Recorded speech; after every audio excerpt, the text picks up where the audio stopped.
Again, if you still need access or ability to record, let one of us know so we can get you on there. I think we're trying to grab everybody as they join.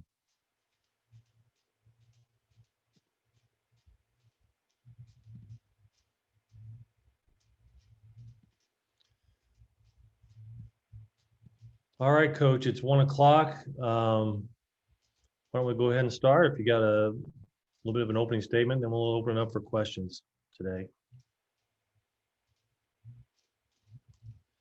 Coach, you're muted. You'll have to start. Oh. The disappointment we felt after the game Saturday, of course, is still there. Life has to go on. Don't have a whole lot of answers for why we played that way. But when you don't play the way you think you should, you evaluate the video, which we've done, and you make the necessary corrections that you feel like you need to make. And then you start getting ready for, a Rutgers team that's probably anxious to play us. And that's where we are. Injury-wise, this week we get some players back, which is a good thing. So we need to play a football game. It's kind of simple as that. When you play the way we played this past Saturday, you can't continue on that same path. So you have to make changes. And so we need to shake some things up a little bit and play a lot better. I'll take your question. Okay, we'll start off with Shannon Ryan, Jeremy Warner on deck, and Alec in the hole. Go ahead, Shannon.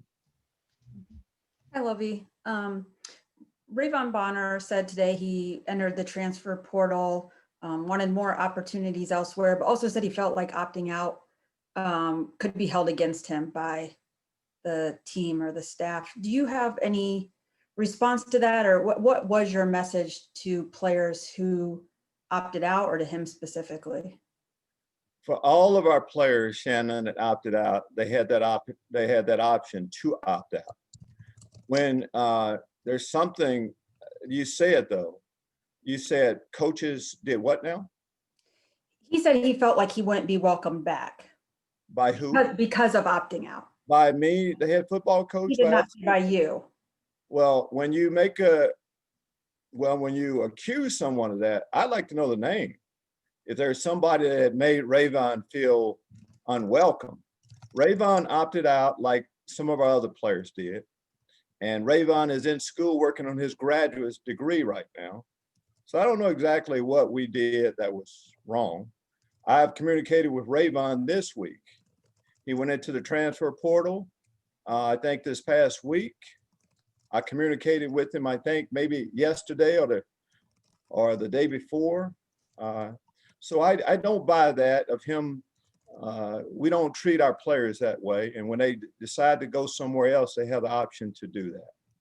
Was it made clear that even as a graduate student or even as a opting out, he'd be back on the team? This is how this goes, Shannon. Guys, we commit 4 years to every athlete to come to school here, to play football for 4 years with us here and get their degree. After a player becomes a graduate, there isn't a guarantee that he comes back. Graduate athletes have an opportunity to go somewhere else. And so we decide if we want to stay merit after a player has finished his 4 years or his degree. Rayvon has graduated from the University of Illinois, and he's on scholarship at the University of Illinois right now. So I think how we treated Rayvon, I feel real good about how we treated Rayvon and any other athlete that's come through our program. And to insinuate anything else, we have a problem with. And if there's someone in particular, don't say sources, say it. Give me someone in particular that's made someone feel a certain way, and I'll address that. Well, if you're saying that to me, I didn't say sources. I quoted him as saying he said. Well, I'm saying go to him and ask him exactly who did what. Who was it? Let me know. Who was it? Fine to say. Okay. Okay. All right. Well, I can't really speak on that. Right. Because I don't think that's how we do things around here. I know that's not how we do things around here. Okay, thank you for your response. You're welcome.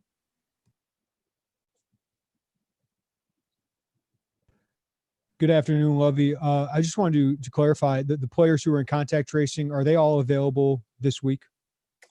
Yes, they are, Jeremy, and as you can imagine, we're pretty excited about getting everybody back. Some good football players aren't playing for us right now, and we had that amount of guys. It just is a trickle down effect with just even how you practice. But yes, we get the players back this week. When are they able to start practice? Are they able to start right away this week, or is that Wednesday, Thursday? Wednesday we will get our quarantine players back. How does that impact being able to prepare them, or what have they been able to do physically the last couple of weeks while they've been in quarantine? They've been able to work out on their own. The quarantine players have. And we're going to adjust our schedule this week to move things back a little bit. Going to bump everything back really kind of day, if you look at it that way, for us to get our regular work in once those players can actually start practicing with us. And then just one follow-up. How do you think that's impacted, not having those guys? How much has that impacted you guys the last 2 weeks? Well, you can imagine there's some good football players that we don't have right now. And I just know that we're a better football team with them, and we can't wait to get them all back. Thank you, Lovie. Well, Okay, Alec, you're up. Scott Beatty on deck. Matt Stevens in the hole. Hey, Coach. Hope you're having a good day. First question I have is, you spoke a lot about Johnny Newton, I guess, through the first 3 weeks and even into training camp, and he's had a pretty impressive first 3 weeks of the season. What stuck out most to you about his play through the first 3 games? well, there's a lot when you're a young athlete just coming on campus and just figuring out how to do things, especially, when you played running back in high school and you moved to the defensive line. But I just like his work ethic. He loves football, coachable, just checks off all the boxes. He's a young athlete that's getting better, and he'll get better each week. Each week we see him do more and more good things that we like. And of course, our defensive line, our front seven, and our defense as a whole has to do a whole lot of things better. And he's going to be a part of that revival. And then in terms of a follow-up, you've spoken a little bit about him playing running back in high school and that transition to defensive tackle.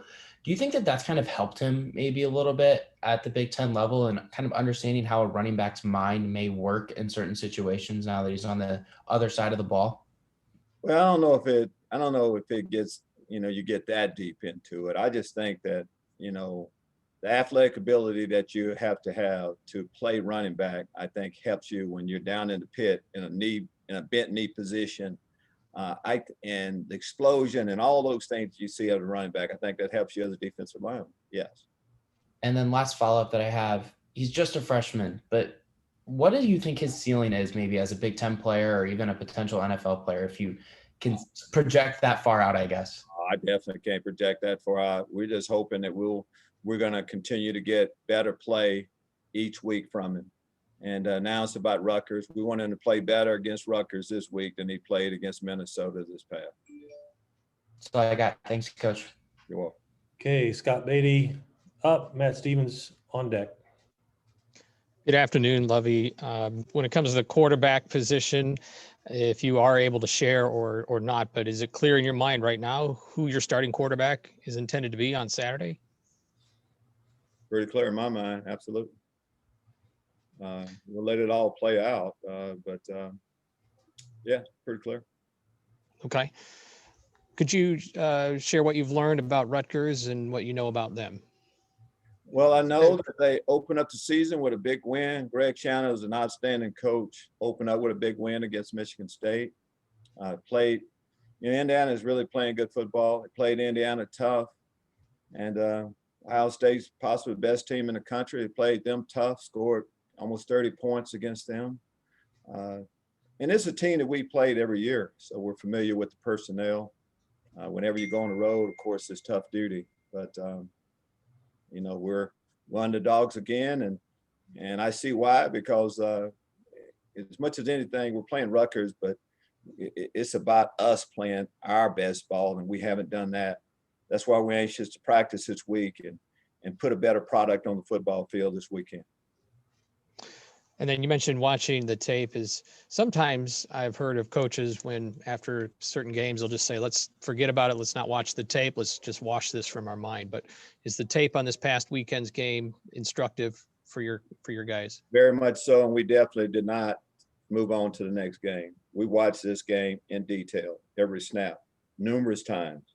We, staff, players, and all. Now we've moved on, though. Now we're on to Rutgers, for sure, but we watched it an awful lot before. All right, thank you. You're welcome. Okay, Matt Stevens, Mark Pearson on deck. Lovie, you said you might change some things up. Can you give any specific details without giving away the game plan, obviously, of what you've changed in practice that you hope will result in give a better result on Saturday? We haven't practiced yet. We have a plan in mind, but each week if there's something you don't like, you change it up. You have to change, but I mean, sometimes you just continue to do what you've been doing and do it better. But, 3 games into the season, it's, that's normally you kind of see exactly what you are, who you are, what you need to do going forward, who you need to really go with. And I think we're at that stage as much as anything. And, we haven't practiced yet this week. We got a week of practice and, watch us play this weekend. When you put that practice schedule in place, then how much do you kind of evaluate, how much do we change up without maybe giving our guys any kind of sense that we're panicking when we're not? You understand what I'm saying? Like, for young players, it would seem like, oh my God, we're changing everything now. And that would, equal maybe some panic in some younger players. I don't know. I think we've known each other for a while. I look like the guy that's going to panic. We're not panicking. I don't know where you got to panic. We react to anything bad that we feel like we need to change. We immediately react to it, try to get a plan for that. That's what we're doing right now. We've evaluated the video, things I feel like we need to adjust, change. We're going to do that. There's no panic. We're disappointed in 3 games we've played, and we need to play better this 4th game of the football season. There's a lot of football left to go. Thanks, Lovie. I appreciate it. You're welcome. Okay, Mark Pearson, Joey Wagner on deck, Bob Osmussen in the hole. Coach, thanks for taking the time. One thing you mentioned after the game was you were going to really look for effort from your guys. What did you see in the tape? Did you like the effort? Did you not like the effort? And maybe what were some players that showed that, some maybe that did not? Well, okay, when I say effort on how we played, yeah, it's always about us playing hard. And as a coach, you always want the players to play harder. That's just a part of it. But the effort, I can't say that we weren't trying. We just didn't play well. The discipline wasn't there. Just talking defensively, when you get out of your gap, when a team, what a team is going to do, and you get out of your gap and you keep seeing the ball get to the second level, there's something wrong there. I was disappointed in some of those things, some of the penalties that we got. Not being able to move the football on the offensive side of the football. Some of those things, but no, I'm not. Our team is going to show up and try. We just need to play smarter football is what I was disappointed in. And one more for you, Coach. As far as frustration, you've obviously dealt with a lot of adversity throughout your entire coaching career, injuries, all kinds of things, and you've coached for a long time. Is the frustration level maybe a little bit higher because of COVID-19 and the fact of you're losing guys that aren't even injured, but they're just out because of this disease? No, I mean, it's always different, but, every loss I've been a part of, it's been hard. And, there are some losses that you take harder than others. The disappointment is a little greater, but this year is no different than that. We've lost 3 games this year, and we don't feel good about it at all. And we know that we can play better football. So we're just really anxious to get this bad taste out of our mouths. And you're really disappointed when it's the last game of the year. We got a lot of football left to go. We have a great opportunity this week. We're going to take advantage of it. Thanks for your time, Lovie. Thank you. Thank Hey, you. Joey, Bob, and Nico in that order. Good afternoon, Lovie. You touched on the gaps there and maybe not being in some of those gaps. And I think you maybe mentioned some missed tackles on Saturday. When you looked at the film, was there one greater than the other? Were there more missed gaps or more missed tackles? Was there anything that stood out there? It's a combination of both. You see the quarterback at the second, or you see a running back at the second level. Someone as Someone is not where they're supposed to be. Kind of simple as that. When it gets to the second level, you got to be able to make the tackle to keep it to a minimum gain. We didn't tackle well, and we weren't disciplined in our gaps. That's when you have games like that, when those things happen, and more than one time. And you mentioned some of the guys who are out for contact tracing, or even maybe like a Brandon or a Griffin Moore. Have they been able to be in Zoom meetings? I mean, have they had pretty consistent dialogue with the team during these last few weeks? Yeah, I mean, as much as you can, but they're out for a period of time. It's not like you're going to miss an awful lot, missing a meeting here and there. But our guys, yeah, they haven't really missed anything that's going to really stop them from playing well. And as I mentioned, they've continued to work out on their own. That's the part that hurts as much as anything, when you're not able to practice, when you have those days that you have away from the team that way. But that's all in the past. This week, we get most of our guys back, and we'll be ready to go. My final thing is, I probably know better than to ask, but you said it's pretty clear in your mind who the starting quarterback should be on Saturday. Do you want to elaborate on who that may be? I mean, it's pretty clear. I mean, I have an idea. When I say it's pretty clear, I have an idea. I mean, we have an idea of who will start at every position. But, I mean, you still go through practice, and you do find things out from going through there. But we just didn't start practicing yesterday. It may seem that way we played this weekend, but we've been practicing for a while. We've had a chance to see all of our players, so we have an idea who they are. And once you have an entire group together, yeah, we have an idea of how it's going to play out. Thank you, Lovie. You're welcome. Okay, Bob and Nico. Go ahead, Bob. Coach, when do you get Brandon Peters back in practice? Soon. Soon. And would you expect he'd be available for Nebraska, or you do not know that yet? I'm hoping he will be. He will not be available this week, Bob. I know Right, that. right. And of course, we will get him back practicing before he can actually play. Everything is going fine with him. So we do have a date, and at a minimum, the first game he'll be able to play. Last thing, you've been pretty open about your feelings about the election. How did you react on Saturday when you found out what had happened? That was one of the best things that happened this weekend. Not a lot of good things happened, for me personally here, for what we did. But the big picture of what's happening in our world, I supported the Biden-Harris ticket. I'm excited about our new leadership as we go forward, and can't wait to see what the future holds for us. Thanks, Coach. You're welcome. Okay, Nico, you're up. Doug Bouchon on deck. Coach, midway through last season, things really started to turn around for this program, and coming into this year, expectations were very high. Now facing some adversity early in this season, what are you kind of looking for from the guys to, be able to come back from that 0-3 start? Well, that's exactly, we're looking for the expectations that we had. I think we had them for a reason. But it's like you're in a game, and you don't start the game off the way you thought you would or you would like. But there's still so much football left to go before you determine the winner. That's how we see it right now. Last year, we were disappointed with the third game of the season. We lost a game. We were very disappointed. Then the next week, we had a 14-point lead late on Nebraska. So we know how to turn it around. And that's what we're looking to, not our expectations before. Where we are right now, there has been disappointment, but the game isn't over.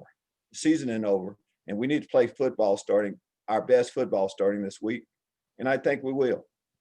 I know that's an analogy you used last year as well, and we're able to kind of turn things around. Coming into this season, though, is it almost feel like you guys kind of took a step back and now kind of have to take maybe 2 steps forward looking ahead? No, we never made it there. That's how I'm seeing it. Yeah, there's disappointment, but to me, you say you took a step back after you look at what happened during the season. I mean, you don't judge games based on just how you start. There's disappointment. There are some reasons for the disappointment. The reason why we play a certain way on some of the games. But as we go forward, I just know this is what we know. We're getting our guys back. And sometimes you need to be shocked a little bit too. And when you are really disappointed, you kind of see, step up. And that's what we're hoping to see, not hoping to see. That's what we're going to see this week. Guys are going to step up. We don't like where we are. We don't like the position we're in right now, but there's time to do something about it. Thanks, Coach. Okay, Welcome. Doug Bouchon, you're up. Colin Likas on deck. Robert Rosenthal in the hole. Hi, Coach. Could you talk a little bit more about Greg Schiano and, what kind of coach is he? What do you know about him? And do his teams have a certain personality about him? Well, I mean, Greg has a history. He's a good football coach. You just look at his first time around at Rutgers. He brought that program, to the brink of, one of the best, the Big Ten or just in college football. And just, I've kind of known Greg, his background as a defensive coach long before that, as we were both kind of coming up through the ranks. I think there is a certain personnel. I think, most coaches, their teams have your personality a little bit, and his defensive, what he's done on the defensive side of the football, we kind of see that. It's going to be a disciplined football team. It's going to play hard. We're similar, and anxious to play. Seems like they've improved their offense, put up 27 points. You mentioned that against Ohio State. What have you seen on film? And what kind of things you got to do as a defense to stop them from scoring? We talk about all the things that we need to do to make us better. On what they've done, of course, spread option. What's a little different, a lot of, trick plays, but they, keep you guessing. As I said, spreading the guys out. Have a quarterback, of course, transferred in from Nebraska. That's like he's a good leader, knows how to run the offense.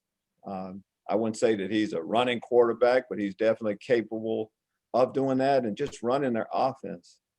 Bringing another quarterback, similar to the way Minnesota did last week, which is a little bit. So there's a lot of different flavors offensively that they give you throughout. A couple transfers that have really made a difference with them too. And as I mentioned earlier, we played this team quite a few times. It seemed like every year we played them, so we're pretty familiar with each other.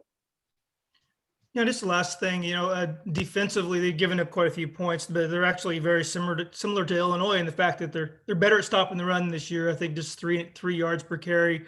What do you guys got to do to get the offensive line back on track and get the running game going on Saturday? Well, that's, going back, we need to move from the last game, but just a disappointment in that is that, first off, we have a veteran offensive line. They played a lot of football, and we have to be able to run the football. I mean, Mike Epstein was over 100 yards this past week, so we had our moments. We just need to be more consistent with it. And as we said on the defensive side of the ball, it starts up front. Our front seven, just more discipline and just playing harder, being more physical. We know that they're going to run the football, and we got to meet that challenge. And they know that we're going to run the football, and they're going to have to meet it. Thank you, Coach. You're welcome. Okay, Colin up, Robert Rosenthal, Michael, and then Stephen Greenberg. Go ahead. Thanks, Kent. Lovie, actually, going off of what Doug said, offensive line, I know not having Doug Kramer obviously is a hindrance, but for those other guys, what have the conversations been like in the practice room after film sessions about what they can do to improve and what they really need to do in order to get the run game going and just help the offense get going on the line? Well, it starts up front. So the conversation has been that we're better than this. You start with that. And just acknowledging what has happened. I mean, there's been disappointment. So from there, it's about as you go forward. Doug does come back this week. I mean, Doug Kramer will be practicing Wednesday. He'll play this weekend. That's going to help a lot. One of our captains, our center, we can shuffle guys back and get them in their rightful position. So you start with that. But there has been moments where we've seen signs of getting the running game going, and we'll keep that commitment to it. And hopefully this week you'll see more of who we thought we would be. And getting Doug back, like you said, gets everybody in the right positions as well. But can you talk a little more about just how important that is to those other guys? And also, do you feel like the other guys, the stalwarts on the offensive line, maybe benefited from not having Doug around for a couple games, allowed them to maybe grow in any ways? No, I think you benefit from having your best guys play every snap. And it starts with your center. The guy that makes the calls, that does everything, snaps the ball, all of that. You start with him, and it's different when he's not there. Kendrick Green did a good job there, but Kendrick feels there's a reason why we have Kendrick at guard. So by Doug coming, it settles everyone in. And when you haven't played your best ball, you want to see something you want to see a little bit of a change that's different than what has happened. Getting our line back together. This group has played together for a long period of time, so to get everyone in their rightful position should help. Thanks, Lovie. You're welcome. Okay, Robert, Michael, and Steve Greenberg. Go ahead, Robert. Yeah, I just had a clarification question on your answer to Shannon. So with the opt-outs, guys like Bonner and Dawson DeGroot, since they're both fourth-year players that had never used a red shirt, what you're saying is they get a fourth year academically, they're both on scholarship, they're still there, and then the fifth year, if they chose to come back next year, is kind of at the choice of the coaching staff and a conversation with them. What is the specifics with the opt-out versus, say, another player who you've had for 4 years before? I'll be specific again with this. After your fourth year, we have a conversation. Are we getting a divorce? Are we staying married? Both parties have to agree with that. Pretty simple to me. Everybody, we have that conversation with any athlete here. They've graduated. You look at some players in the past that have moved on after they've graduated. Once you get to that fourth year, a player can go wherever he likes. And a school should have the same opportunity. So that's what it's like. We haven't gotten to that position with anyone either. I mean, if guys that opt out say, hey, am I for sure coming back next? No, we got to see what next year looks like is what we have to do on both of our ends. And again, every player that's opted out has done that with our blessing. Okay, so you're saying that the Jake Sterney situation, he played 4 years, decided to get married, move on with life. It's no different for the Rayvon Bonner situation with opting out for COVID, that both are the same. You get through 4 years and then you make a decision. Absolutely. That's exactly what I'm saying. And you brought up Jake. That's exactly what happened with Jake. Patrick Nelson chose to go to SMU after that.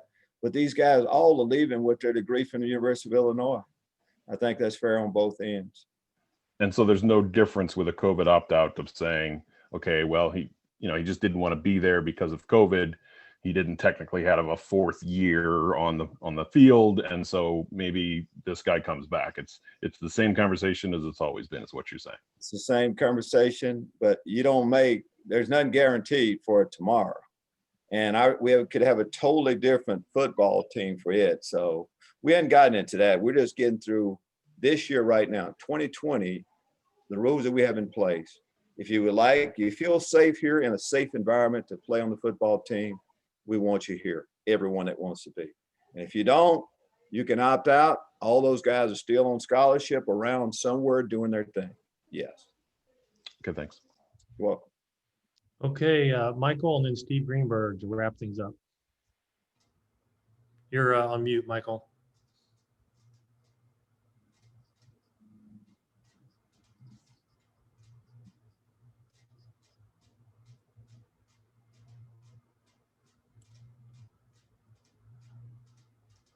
All right, while you're figuring, oh, there you are. There you go. I'm sorry about that, guys. Coach, sorry, real quick, Alex Pilstrom, if you could talk about his journey. I'm sorry I wasn't on the call last week, but if you could talk about his journey from walk-on tight end to starting O-lineman, and then where he is going to be going forward with some of these other guys getting back. Oh, Coach, you're on mute.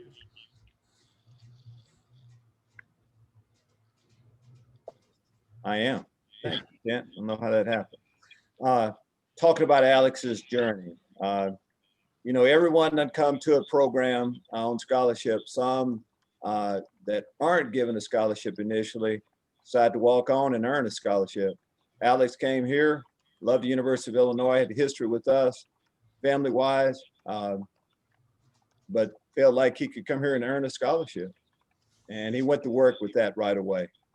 Initially, when a player gets here, most young guys on the scout team first, where if you're a defensive player, you go against the number one offense. Offensive player, you go against the number one defense, and we get a chance to see them. I had a chance to personally see Alex quite a bit. As a tight end first, came to work, worked hard every day. And not just came to work or came to practice, but did a good job.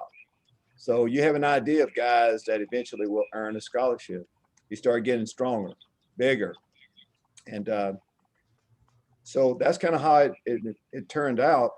Initially, he was on special teams for us, so kind of showed some of his athletic ability then. And when he got a chance to start getting some time on the offensive line, he showed, you know, Coach McClain something. We liked it. And then injuries kind of, if you deserve to play, I think you always get an opportunity to do eventually. And he got his chance and did a good job. And we didn't give him a scholarship. He earned that scholarship. And as we go forward, he's in the mix. Before Doug, of course, Doug Kramer is our starting center, and we'll, you know, odds are we may, of course, get our line back to how we initially started football season, but we'll see once we get guys back. Thanks, Coach. I appreciate it. You're welcome. Okay, we'll wrap up with Steve Greenberg. Go ahead, Steve.